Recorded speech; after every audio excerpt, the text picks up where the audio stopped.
السلام عليكم ورحمة الله وبركاته.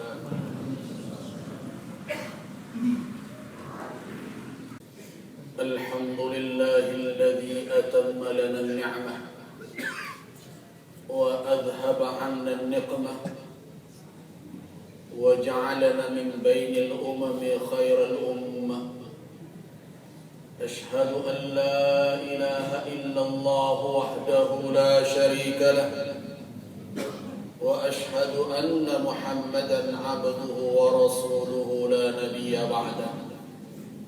اللهم صل وسلم على عبدك النبي المصطفى والرسول المجتبى وعلى آله وأصحابه ومن والاه، أما بعد. فيا عباد الله، أوصيكم ونفسي بتقوى الله، فأحثكم جميعا على تقوى أن تتقوه، فاتقوا الله حق تقاته ولا تموتن إلا وأنتم مسلمون.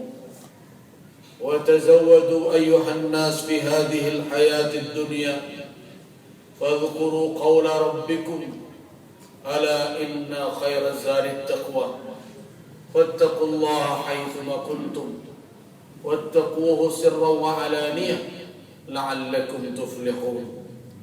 واسمعوا أيها المسلمون أثابكم الله، أعوذ بالله من الشيطان الرجيم: فإذا مس الإنسان ضر دعانا ثم إذا خولناه نعمة منا قال إنما أوتيته على علم بل هي فتنة ولكن أكثرهم لا يعلمون. صدق الله العظيم. Jamaah Jumaah rahimakumullah, kita bersyukur kepada Allah pada hari ini dan beberapa hari yang lalu kita kembali menghirup udara segar. Setelah berbulan-bulan lamanya kita menikmati pula, merasakan pula bagaimana menghirup udara yang bercampur dengan kabut asap. Semua kita merasakan itu tanpa disadari atau mungkin terlanjur. Ada di antara kita yang menganggap itu adalah azab hayat. Jauh sekali itu bukanlah azab Allah, karena azab Allah tidak akan menimpa orang-orang yang beriman, sebagaimana jaminan Allah Subhanahu wa taala dalam surah Al-Anfal: وَمَا كَانَ اللَّهُ لِيُعَذِّبَهُمْ وَأَنْتَ فِيهِمْ وَمَا كَانَ اللَّهُ مُعَذِّبَهُمْ وَهُمْ يَسْتَغْفِرُونَ. Allah tidak mengazab mereka selama engkau berada di tengah mereka, wahai Muhammad, dan Allah tidak menjadi pengazab mereka yang pandai meminta ampun. Wahai kaum muslimin, tidak ada pula hubungan antara peristiwa yang terjadi terkait dengan asap itu dengan surat Ad-Dukhan ayat 10 dan ayat 11 itu, karena ayat itu menunjukkan azabun alim. Ini bukanlah azab, ini adalah ujian, ini adalah cobaan. Karakter dari cobaan menimpa baik yang saleh maupun yang talib, baik yang taat maupun yang berbuat maksiat, sebagaimana yang dikatakan oleh Allah: وَاتَّقُوا فِتْنَةً لَا تُصِيبَنَّ الَّذِينَ ظَلَمُوا مِنْكُمْ خَاصَّةً. Takutlah kamu sekalian, jauhkanlah diri kamu sekalian dari fitnah yang tidak hanya khusus akan menimpa orang-orang yang berbuat zalim saja. Ibadallah, para hamba Allah rahimakumullah, kalau ini merupakan ujian Allah, ada satu sikap yang menyedihkan yang hadir di tengah umat Islam.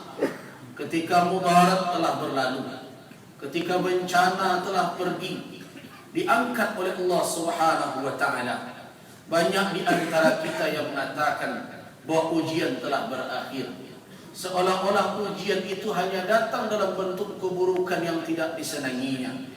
Padahal Allah Subhanahu wa taala berfirman: "Wa qatta'nahum fil ardi umama minhumus salihun wa minhum duna dzalik." dan kami jadikan mereka itu di muka bumi ini banyak umat, suku-suku, bangsa-bangsa, umat-umat yang berbeda-beda. Di antara mereka ada yang saleh dan di antara mereka ada yang tidak demikian. Wa balawnahum bil hasanati was sayyi'at, dan kami uji, kami cobai mereka dengan yang baik-baik dan dengan yang buruk-buruk, la'allahum yarji'un, mudah-mudahan mereka kembali. Berarti di dalam ayat itu dikatakan bahwa bala, ujian, cobaan tidak hanya datang dalam bentuk yang tidak kita senangi, tidak hanya tiba dalam bentuk kesusahan, dalam bentuk keburukan, tetapi ujian, cobaan itu juga datang dalam bentuk yang baik, dalam bentuk yang menyenangkan hati manusia. Disinilah kelalaian kita. Kita hanya merasa diuji dengan keburukan, tetapi kita tidak merasa diuji dengan kebaikan. Karena itu saya perhatikan apa yang diperingatkan oleh Allah Subhanahu wa taala dalam surat Az-Zumar ayat 49. Fa idza massal insana, apabila manusia ditimpa oleh dhurrun, oleh kemudaratan, da'ana, ia berdoa kepada kami. Thumma idza khawwalnahu ni'matan minna, kemudian ketika kami telah mendatangkan nikmat ganti kemudaratan itu dari kami, kata Allah, qala, orang itu berkata, innama utituhu ala ilmin, sesungguhnya aku didatangkan karena kepintaranku, karena ilmuku, karena kehebatanku. Bal hiya fitnah, bahkan sebenarnya nikmat yang datang setelah bala dan bencana itu juga fitnah, ujian untuk mereka. Walakinna aktsarahum la ya'lamun, akan tetapi kebanyakan mereka tidak mengetahuinya.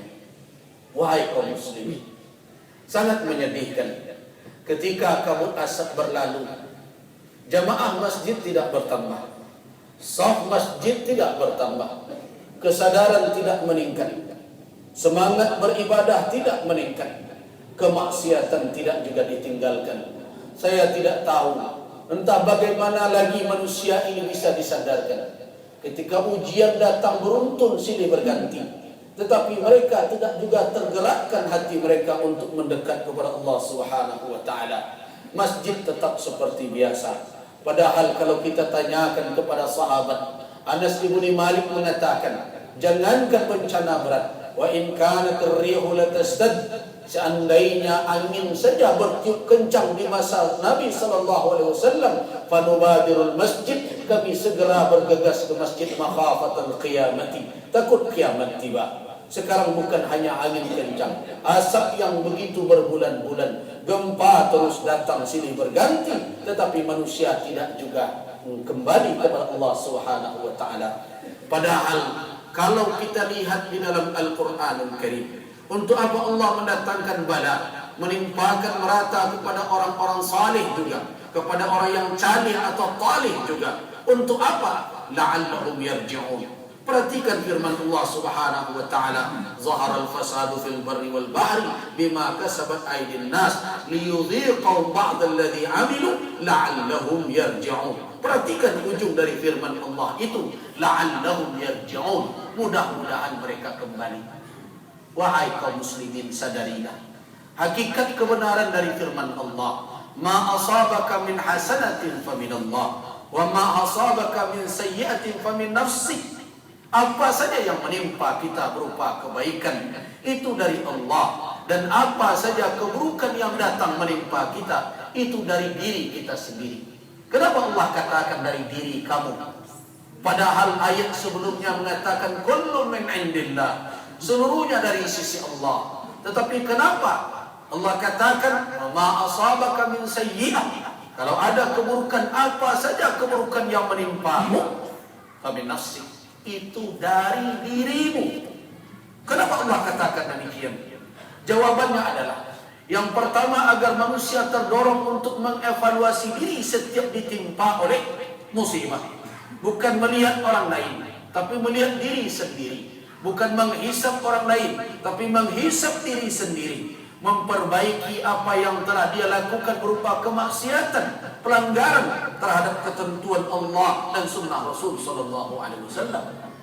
Yang kedua, kalau maulah manusia ini merenung, Allah Subhanahu wa taala mendatangkan nikmat kebaikan terkadang tidak diundang oleh manusia. Tidak sedikit nikmat yang diterima tanpa sabab yang zahir dilakukan oleh manusia. Tetapi Allah tidak mendatangkan keburukan, melainkan diikat oleh Allah dengan sabab yang dilakukan oleh manusia. Karena itu tidak salah perkataan ulama. Nikmat banyak datang tanpa diundang, sedangkan musibah keburukan tiba tidak datang tanpa diundang oleh perbuatan manusia.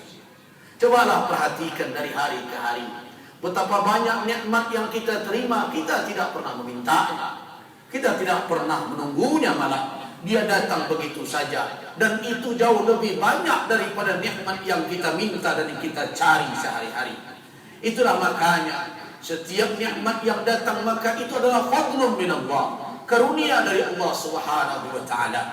Para ulama membagi nikmat kepada dua. Ada nikmat yuhtasab, nikmat yang diperkirakan kedatangannya, wa ni'ma la yuhtasab, dan nikmat yang tidak diperkirakan kedatangannya. Kalau mau merenung, sadarlah bahwa nikmat yang kedua, yang la yuhtasab, yang tidak diperkirakan oleh manusia tibanya, itu lebih banyak daripada yang diperkirakan. Karena itu pantas kalau Allah katakan, wa ma asabaka min hasanatin fa min Allah.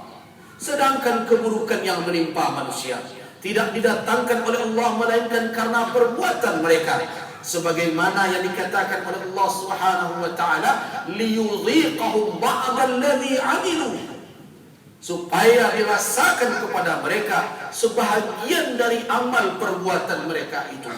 Itu pun bukan keseluruhannya. Kalau seandainya setiap kesalahan dibalasi, lau yu'akhidullahu an-nasa bi dzulmihim, kalau setiap kezaliman yang dilakukan oleh manusia langsung dihukum karena kezaliman itu, ma taraka 'alaiha min dabbah, tidak akan ada satupun yang tertinggal yang melata di muka bumi ini. Wahai kaum muslimin, sadarilah yang datang ini kita yang mengundangnya. Jangan Allah yang disalahkan dalam persoalan ini. Walaupun semua terjadi karena izinnya. Kalau kita mau kembali kepada hadis yang disampaikan oleh Al-Imam Ibnu Majah di dalam kitab Sunan beliau, dan juga dinukilkan oleh Al-Imam Al-Hakim An-Naisaburi dalam kitab beliau Al-Mustadrak, dan beliau katakan hadis ini sahih dan disepakati oleh Al-Imam Al-Dhahabi. Apa kata Rasulullah sallallahu alaihi wasallam sebagaimana disampaikan oleh Abdullah bin Umar bin Khattab radhiyallahu anhuma, ya ma'syaral mu'az, ya ma'syaral muhajirin, wahai kaum muhajirin, kata Rasulullah sallallahu alaihi wasallam, khisalu khamsin, 5 macam, 5 hal, kata Nabi, idza tulitum bihinna, apabila kalian diuji dengan yang 5 itu, wa a'udzu billahi an tudrikuhunna, dan aku berselindung kepada Allah jangan sampailah hendaknya kalian bertemu dengan yang 5 ini. Alhamdulillah, kalau kita kaji sejarah sahabat, yang 5 ini tidak bermunculan di zaman mereka. Tetapi kalau mau kita melihat di zaman kita ini, yang 5 ini malah terlihat dengan mudah dan gampang tampak dalam kehidupan kita sehari-hari. Apa kata Nabi sallallahu alaihi wasallam? Lam tazharil fahishatu fi qaumin qattun hatta yu'linu biha. Tidak akan muncul kekejian, perbuatan zina, melainkan setelah suatu kaum itu terang-terangan menyatakan melakukannya di hadapan orang banyak. Tidak ada lagi rasa malu. Perhatikan di tempat-tempat wisata kita, anak gadis dengan anak bujang, pemuda dan pemudi berbangku-bangku, berjalan berbimbing tangan, tidak peduli dengan siapa yang ada di sampingnya, siapa yang melihatnya. Dunia bagaikan milik mereka berdua. Kita yang lewat bukan orang saja, bagaikan orang menumpang saja mereka pandang. Yu'linu, mereka terang-terangan. Malah kalau kita lihat di media massa, tidak malu orang sekarang menunjukkan, menawarkan diri untuk melayani perbuatan zina. Apabila ini telah terjadi, kata Nabi, fasha fihimut ta'un, akan menyebar wabah di tengah kaum itu, wal aujah, dan akan muncul berbagai penyakit, allati lam takun, yang belum lagi ada fi aslafihim alladhi madad, yang tidak muncul pada generasi sebelum mereka. Lihatlah sekarang penyakit yang aneh-aneh muncul, yang dahulu tidak kita dengar itu. Disebabkan apa? Penyakit AIDS lah, berbagai macam. Semua itu disebabkan, kata Nabi, ada yang mengundangnya. Apa itu yang mengundangnya? Perbuatan berterang-terangan berbuat perbuatan zina dan mengantarkan kepada perbuatan zina. Yang kedua, kata Nabi, lam yanqusul miqyala wal mizan illa ukhidhu bis sinin wa shiddatil ma'unati wa jur sultan. Tidak ada suatu kaum apabila mereka telah mengurangi takaran dan timbangan, ukuran tidak lagi mereka penuhi sesuai dengan kadar yang sebenarnya, apa yang akan terjadi? Akan dirasakan kepada mereka tahun-tahun susah, wa syiddatil ma'unah, dan kesulitan mendapatkan kebutuhan, wa jur sultan, dan tindakan penyelewengan dari para penguasa. Nah, kenapa ini terjadi? Kenapa yang tiga itu terjadi? Susah itu. Kenapa sulit? Kenapa penguasa melakukan begitu saja penyimpangan, penyelewengan tanpa mempedulikan rakyat? Rakyat semakin menderita, malah pemimpin semakin banyak menikmati kekayaan negeri ini. Pajak terus dikejar dari orang-orang yang lemah. Ada yang mengundangnya. Apa itu? Kaum kita mungkin tidak lagi menepati timbangan kita. 1 kilo menjadi 8 on, 9 on. Semeter menjadi 95 cm. Ukuran-ukuran kebenaran kita geser-geser. Kwitansi kosong bertebaran diminta kemana-mana. Itu adalah bentuk-bentuk pengkhianatan terhadap ukuran-ukuran yang benar. Sekarang terjadi sudah semua itu. Kemudian yang ketiga, kata Nabi, walam yamna'u zakata amwalihim illa mun'ul qatra minas sana walaula al-baha'im lam yumtaru. Kalau seandainya mereka enggan membayarkan zakat mereka, apa yang akan terjadi? Mereka dilarang, dihalangi mendapatkan tetesan hujan dari langit. Kalau bukanlah karena binatang ternak, mereka tidak akan disirami hujan. Jadi orang yang tidak mau membayar zakat masih juga menikmati air hujan, sebenarnya orang itu telah merampas hak jawi, hak kabau, hak kambir. Kenapa? Karena hujan turun hanya untuk itu. Laulal baha'im, kalau bukan karena ada binatang ternak yang butuh minum, lam yumtaru, mereka tidak akan dicurahkan hujan, kata Nabi sallallahu alaihi wasallam. Kemudian berikutnya Rasulullah SAW mengatakan, walam yanqudu ahdallah wa ahda rasulih illa sallallahu alaihim aduwan min ghairihim wa akhadu ba'da ma fi aydihim. Apabila suatu kaum telah membatalkan janjinya dengan Allah, membatalkan janjinya dengan Rasul sallallahu alaihi wasallam, dia batalkan akidahnya, dia tanggalkan ketaatan kepada Allah, dia keluar dari tuntunan sunnah Rasul sallallahu alaihi wasallam, apa yang akan terjadi? Kata Nabi, Allah akan memberikan sultan, kekuasaan kepada musuh mereka. Dan musuh tadi akan mengambil sebahagian yang telah ada di tangan kaum itu, dirampasnya dari kita. Apakah itu terjadi? Coba lihat, renungkan kondisi saat ini. Dan yang terakhir, wa ma lam tahkum a'immatuhum bi kitabillah.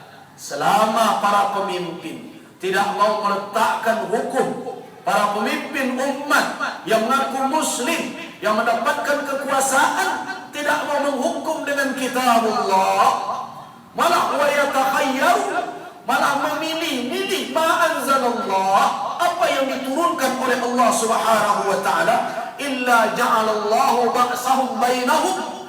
Persoalan kita, masalah kita, kerusuhan akan terjadi hanya di tengah kita saja. Energi kita akan habis karena itu. Kenapa? Apa faktornya?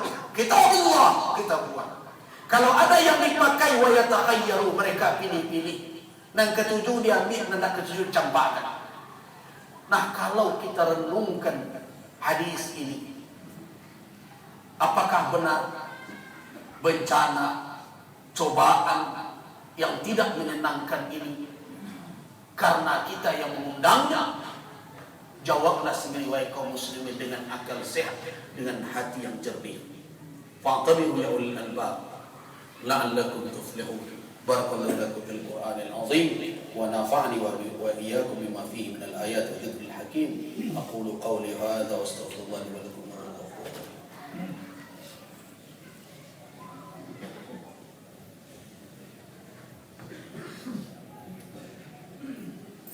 Alhamdulillah. Alhamdulillah alladhi عافانا مما ابتلى به كثيرا من الناس ونسأل الله سبحانه وتعالى أن يجعلنا على ذلك من الشاكرين. أشهد أن لا إله إلا الله وأشهد أن محمدا رسول الله. اللهم صل وسلم على عبدك ورسولك وحبيبك محمد وعلى آله وصحبه أجمعين. أما بعد فيا عباد الله، الله سبحانه وتعالى قد نبهنا جميعا في كتابه الكريم. أعوذ بالله من الشيطان الرجيم. بسم الله الرحمن الرحيم.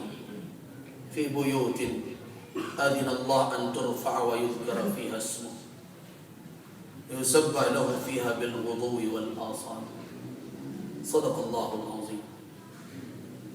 Ketahuilah, di dalam kitab Kanzul Umman,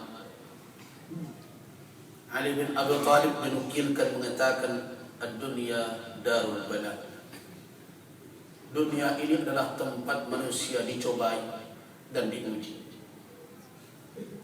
Selama kita hidup di muka bumi ini, di dunia ini, tidak ada alasan bagi kita untuk mengatakan saya bisa lolos dari ujian atau ujian telah terhenti. Kalau ingin berhenti dari ujian, jawabannya satu adalah temuilah kematian. Inna lillahi wa inna ilaihi raji'un. Apabila kematian telah sampai kepada kita, barulah beristirahat dari ujian dunia. Wahai kaum muslimin, tiada yang paling efektif, yang paling mustajab di dalam menolak bala melainkan adalah ketaatan kepada Allah dan meninggalkan kemaksiatan. Karena itu saya mengajak kita semua, jangan berhenti air mata menetes setelah ada tetesan hujan dari langit. Kenapa? Kalau kita tidak hati-hati, Allah Subhanahu wa ta'ala bisa mendatangkan kekeringan sebagai bencana, dan tidak sedikit pula Allah bisa dan telah menunjukkan Ia mendatangkan hujan sebagai bencana. Karena itu jangan pernah aman dari bencana dan ujian di muka bumi ini. Teruslah mendekat kepada Allah Subhanahu wa ta'ala, senantiasalah merujuk kepadanya, dan senantiasalah menjauhi kemaksiatan. Karena tidak ada yang paling efektif untuk menolak kemudaratan melainkan adalah meninggalkan kemaksiatan. Wahai kaum muslimin, kita tidak boleh membiarkan setiap momen yang terjadi berlalu begitu saja. Allah Subhanahu wa ta'ala mendatangkan segala sesuatu kepada kita, ada hikmah. Tangkaplah hikmah itu. Saya berharap setelah berlalu kabut asap, hendaknya masjid-masjid semakin bertambah jamaah, dan ketaatan manusia kepada Allah semakin meninggi. Karena dia sadar bahwa dia lemah berhadapan, jangankan dengan kekuatan pencipta alam, dengan kekuatan alam saja mereka tidak berdaya. Wahai kaum muslimin, merujuklah dan kembalilah kepada Allah Subhanahu wa ta'ala. Istaghfiru rabbakum, minta ampunlah kepada Tuhan kita, karena Allah Subhanahu wa ta'ala yang kita sembah Aziz dan Ghaffar, Maha Perkasa dan Maha Pengampun. Semoga ini menjadi renungan kita bersama. Innallaha wa malaikatahu yusholluna 'alan nabi ya ayyuhalladzina amanu sallu wa sallimu 'alaihi taslima. Allahumma shalli 'ala Muhammad wa 'ala ali Muhammad kama shallaita 'ala Ibrahim wa 'ala ali Ibrahim innaka Hamidum Majid. Allahumma barik 'ala Muhammad wa 'ala ali Muhammad kama barakta 'ala Ibrahim wa 'ala ali Ibrahim innaka Hamidum Majid. Allahumma ighfir lil muslimina wal muslimat wal mu'minina wal mu'minat al ahya'i minhum wal amwat innaka antas samiul qarib mujibud da'awat. Amin ya qadiyal hajat. Allahumma a'izzal islam wal muslimin. Allahumma a'izzal islam wal muslimin. Allahumma a'izzal islam wal muslimin. Allahumma unsuril mujahidin fi kulli makan ya rabbal alamin. Allahumma ij'al kalimatahum wa kalimatika hiya al-'ulya waj'al kalimatal ladzina kafaru hiya as-sufla. Allahumma dammir a'da'aka wa a'da'ad-din ya rabbal alamin innaka anta khairun nasirin. Allahumma aslih lana dinana alladhi huwa ismatu amrina وأصلح لنا دنيانا التي فيها معاشنا وأصلح لنا آخرتنا التي إليها معادنا واجعل الحياة زيادة لنا في كل خير واجعل الموت راحة لنا من كل شر. اللهم اغفر لنا ولوالدينا وارحمهم كما ربونا صغارا.